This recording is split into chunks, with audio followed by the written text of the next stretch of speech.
Le président Abdel Fattah el-Sisi a tenu cette semaine une réunion portant sur le suivi du projet à venir de l'Égypte pour la production agricole avec le Premier ministre Dr Moustapha Madbouli, le général d'armée Mohamed Zaki, ministre de la Défense et de la Production militaire, le général de corps d'armée Mohamed El-Chazli, chef de l'autorité des affaires financières pour les forces armées, ainsi que le général de division Amir Saïd Ahmed, conseiller du président de la République pour l'urbanisme.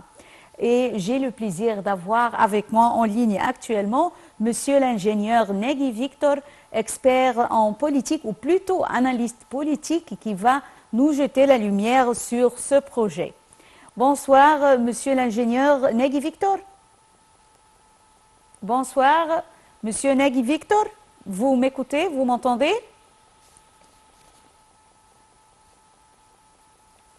Monsieur Negui Victor? Alors, le président Abdel Fattah el-Sisi a examiné lors de la réunion le développement des phases actuelles du projet à venir de l'Égypte qui s'inscrit dans le cadre du projet national Nouveau Delta et de l'avenir de ce projet. Et j'ai le plaisir d'avoir avec moi en ligne monsieur l'ingénieur Negui Victor, expert en économie, qui va nous jeter la lumière sur ce projet. Bonsoir monsieur l'ingénieur Negui Victor. Bonsoir madame. Bonsoir. Alors tout d'abord, que signifie l'importance accordée par le président Abdel Fattah el-Sisi envers le secteur agricole? Ben, vous savez, nous sommes un pays où l'explosion démographique est importante.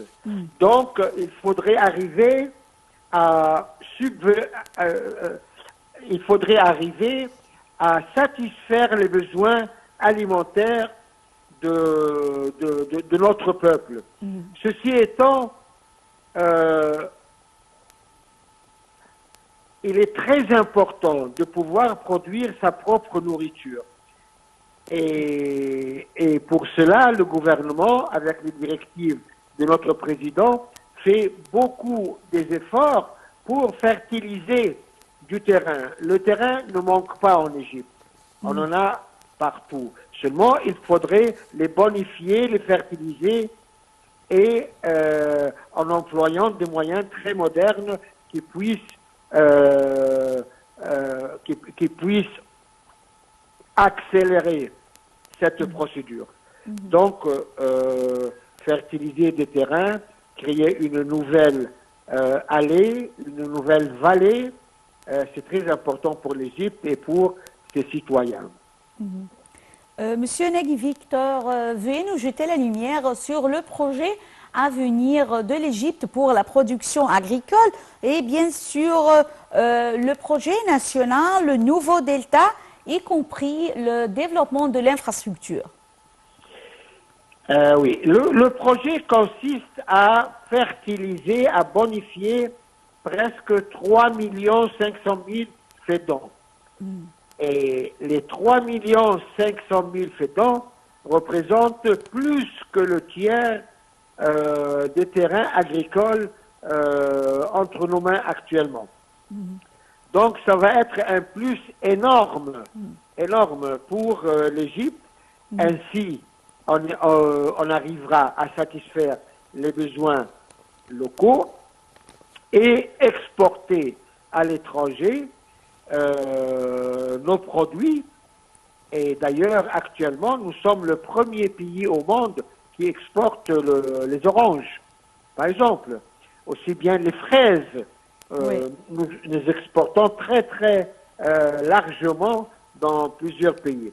Donc, réussir à ce projet, à bonifier et à fertiliser 3 500 000 fédans, cela fera un plus énorme à la superficie existante actuellement. Pour cela, il faudrait prendre les moyens. Il faudrait préparer les infrastructures, les routes, les réseaux d'eau pour alimenter, les réseaux d'évacuation même de l'eau Des puits. oui, faire des puits pour pouvoir arroser à travers des puits, faire des stations de pompage pour pouvoir pomper l'eau à des distances assez importantes, faire des centres de recyclage pour recycler l'eau, pour profiter de chaque goutte et sans qu'il y ait du gâchis dans l'opération. Donc, ceci implique un très grand travail énorme dans lequel participent plusieurs entreprises égyptiennes et ça donne du travail à des centaines et des milliers de personnes dans ce domaine. Monsieur Negui Victor, quels sont les fruits attendus du projet à venir de l'Égypte pour la production agricole qui représente un des plus grands projets de l'Égypte? Eh bien, le premier fruit attendu, c'est le blé. Nous sommes malheureusement le pays, celui qui importe le plus de blé dans le monde. Nous sommes un très grand importateur de blé, donc on a besoin quand même d'étaler plus et de multiplier les superficies cultivées en blé pour pouvoir, encore une fois, répondre aux besoins des citoyens égyptiens. Donc les blés et deuxièmement, les fruits et les légumes. Or, comme je viens de dire, que concernant les fruits, il y a les oranges, maintenant qu'on exporte partout, il faudrait multiplier ces superficies des fruits et évidemment les légumes.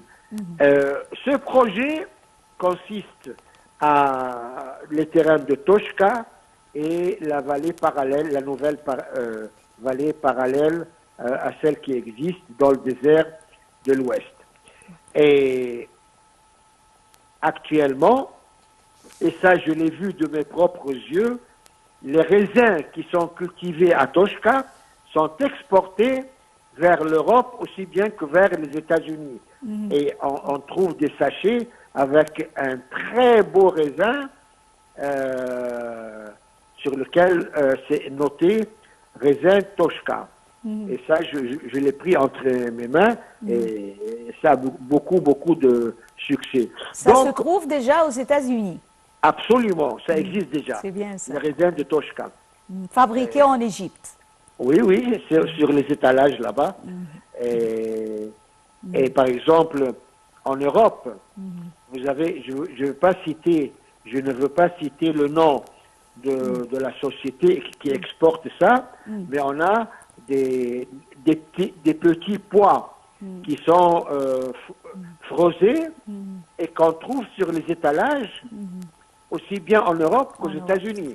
Des petits pois, des haricots, ainsi de suite. Et comment avez-vous trouvé, Monsieur Negui Victor, l'emballage de ces produits qui se trouvent déjà aux États-Unis ou en Europe? La qualité de l'emballage et des produits même. C'est très beau, madame. C'est vraiment un travail bien minutieux, bien soigné. Et je vous dirais que il n'est pas du tout différent, au moins en qualité, que les autres produits qui sont exposés sur les étalages là-bas. Et ça, je pense que l'Égypte est vraiment sur la bonne route, car celui qui fait ce travail, il a pensé à, comme vous dites, l'emballage, et le volume de l'emballage, la finition de l'emballage, l'aspect général de cet emballage. C'est beau, c'est bien fait, c'est satisfaisant et ça attire les gens. C'est vraiment du bon travail, madame.